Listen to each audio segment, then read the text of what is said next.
assez peu d'abandons quand même, mais la plupart des problèmes ont finalement été situés sur le mât, les J2. Il y a eu pas mal de problèmes de hook, de galettes, de matos qui fait partie de la chaîne du mât, mais jusqu'à présent, il n'y a pas eu trop de dématage, quoi. Ouais.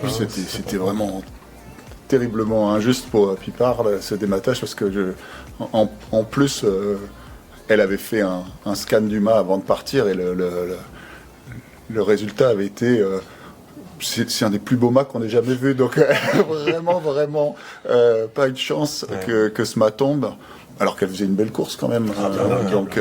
Superbe. Mais justement, il y avait eu quelques dématages sur la saison d'avant. Est-ce que là, on va aller vers justement essayer d'aller vers un zéro dématage, parce qu'on a trouvé un peu maintenant les moyens de fiabiliser les mâts. Il y a un nouveau mât qui va être mis à disposition, et donc tous les bateaux neufs devront avoir ce nouveau mât, qui est un peu plus costaud.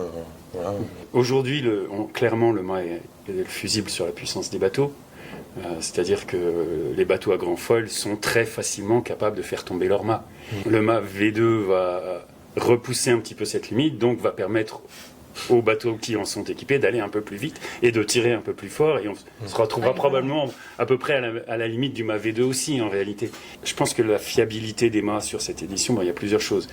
On n'a pas eu une très grosse tempête au départ, comme c'est quand même souvent arrivé. Sur beaucoup de bateaux, en tout cas les gros projets avec des moyens, on a un monitoring des efforts qui est quand même de très bonne qualité, qui permet vraiment de... Oh là, attention, c'est limite, levant un petit peu le pied, rentrant un petit peu de foil, choquant un petit peu les écoutes. Les bateaux qui font beaucoup de bruit, il y a des alarmes tout le temps. Il y a des alarmes, c'est exactement ça. Effectivement aussi, on a identifié où étaient les points, alors j'entends pas de faiblesse structurelle, mais le mode d'emploi.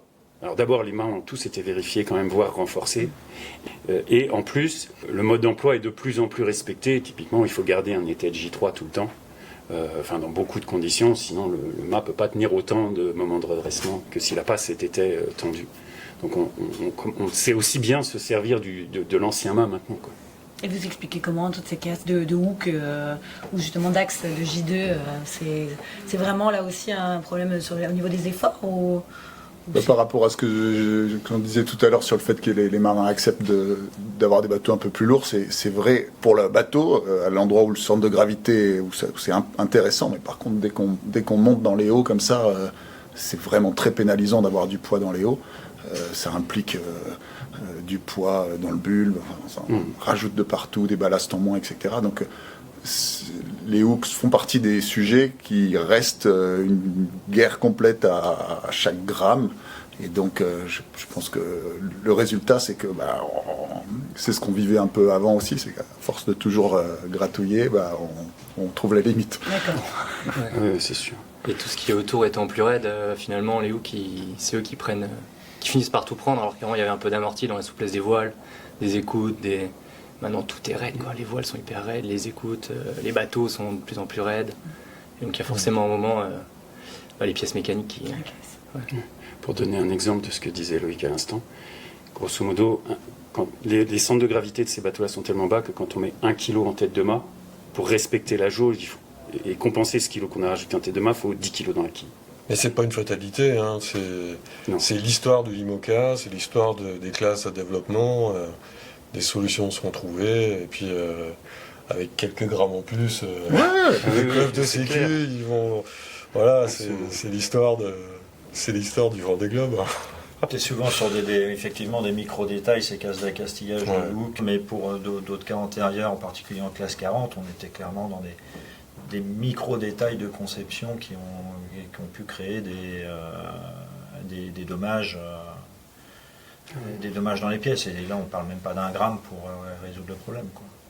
Moi, c'est ça qui est super au final, c'est quand même que c'est un peu aussi à ça que servent ces classes de développement et la course au large. On est aussi là pour ça, pour améliorer les équipements, et ces hooks derrière iront sur des bateaux de croisière un peu performants et d'autres bateaux, et tout ça, après ça ruisselle vers l'ensemble des bateaux de toutes les catégories. Donc, finalement, on est un peu à notre place, on défriche. Et sur les foils, justement, parce que sur la génération 2016, les foils n'avaient finalement pas une grande incidence sur les vitesses des bateaux. Et justement, maintenant, c'est une partie intégrante voilà, du design, j'imagine. Quand on imagine le bateau, c'est vraiment un tout. Qu'est-ce que vous avez appris peut-être sur ce Vendée Globe au niveau des foils? Par exemple, Paul Meillat a utilisé un des dessins de foil, alors que c'était pas forcément adapté à son bateau. Pourtant, il en est hyper content. Bah, écoute, tant mieux. Alors, je pense que c'est un peu tôt aujourd'hui là, pour dresser un bilan spécifique sur le foil. Bon, mais c'est évident, comme tu l'as dit, que le foil il fait vraiment partie de l'homogénéité du bateau. Et donc, suivant ce qu'on veut essayer de typer, c'est intéressant d'intégrer le design du foil au design de la carène, à l'ensemble de la conception, quoi. C'est sûr qu'idéalement, tu veux une conception complète. Ouais, d'autant que nos outils nous le permettent. Si on remontait à 2012, on n'avait pas du tout les mêmes outils informatiques et on dessinait un peu une coque et puis un foil et puis des choses, c'était quand même encore très séparé. Et tout ça, c'était sur de l'eau plate, dans des conditions statiques. Et édition après édition, tous nos outils ont progressé. Aujourd'hui, on dessine des bateaux avec le foil, avec tout ensemble, et non plus sur de l'eau plate, mais dans des vagues, à analyser le comportement dynamique du foil et de la carène. Donc, c'est des choses qui étaient juste inimaginables il y a encore 10 ans. Ouais. Même moins que ça. Ouais, c'est vraiment... Donc on a vraiment énormément progressé, et je pense qu'il y a encore énormément de choses à découvrir. Ouais, on n'est pas au bout des surprises. Ça t'a donné envie de travailler un peu sur des bateaux à foil, toi, David? Écoute, ça fait longtemps que j'en ai pas fait. Pour l'instant, c'est pas dans les tuyaux, mais oui, pourquoi pas. Bon, on avait fait quelques projets avec Sierre, que ce soit en voile ou moteur, il y a 6 ans. C'est vrai que les performances de vos bateaux, ça fait envie. Toujours un petit coup de fil de temps en temps. Ah, ton bateau, on pourrait y mettre des foils dessus.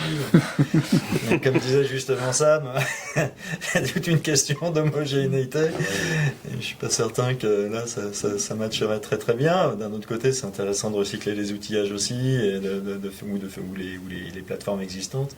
Donc voilà, ouais, pourquoi pas. Oui, il y a eu de belles histoires. Hein, nous, là, c'est l'ancien Hugo Boss sur lequel on avait installé des nouveaux foils qui avaient eu une nouvelle vie, puis qui finit encore dans le top 10 là. Avec Guyot Environnement, ouais. celui de Benjamin Dutreux. Avec Benjamin Dutreux, et c'est génial parce que c'est un bateau qui est quand même performant, ouais. Très performant, alors que c'est une assez vieille coque. Donc non, je trouve ça chouette qu'on puisse aussi, grâce au foil, rebooster des bateaux et les relancer pour une nouvelle vie. Et justement, Justine, elle disait, elle, sur son bateau, qui est l'ancien Charal, qu'elle avait du mal à aller rattraper ceux de devant, qu'elle voyait quand même un différentiel de vitesse qu'elle n'arrivait pas à rattraper. Bah ouais, on a vu un écart énorme, je pense, entre 2020 et 2024 sur la performance des bateaux dans la mer notamment. Les nouveaux foils de Justine lui ont vraiment permis de fermer un peu le gap par rapport à les anciens foils qui étaient là. Le premier bateau à grand foil mis à l'eau, finalement, Charal. Et dans la mer, en dynamique, ce que disait Loïc, en fait, en dynamique, on a fait des gains énormes. Et c'est là que ça s'est joué, je trouve, entre les deux générations de bateaux. Il n'y a que Paul qui s'en sort avec une conception 2020 qui fait une course assez incroyable. Mais finalement, devant, il n'y a pas trop de surprises sur les nouvelles conceptions. Ouais. Bah Justine, d'ailleurs, qui fait une magnifique course. Et je crois qu'elle est non seulement les premières femmes, bien sûr, mais je crois que c'est aussi le premier bateau de cette génération-là. Oui, c'est ça. Elle emmène un bateau. Celui de Paul, voilà. Avec celui de Paul Ah, qui oui. est. Paul, c'est une et demie, quoi.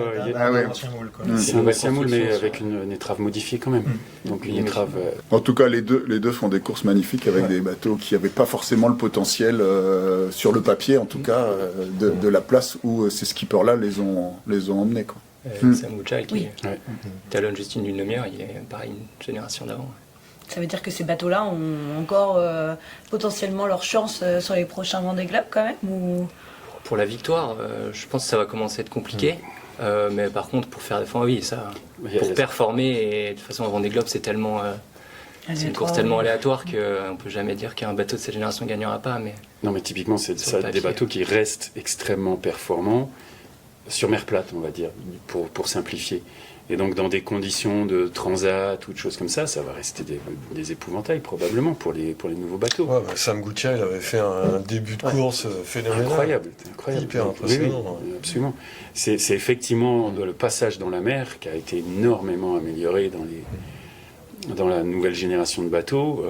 Et ce qui est rigolo d'ailleurs, c'est qu'on l'a résolu chacun d'une manière différente, même si on a pour certains d'entre nous rigoureusement les mêmes outils, en donnant des objectifs similaires mais des critères différents, on arrive à des bateaux qui sont malgré tout très différents.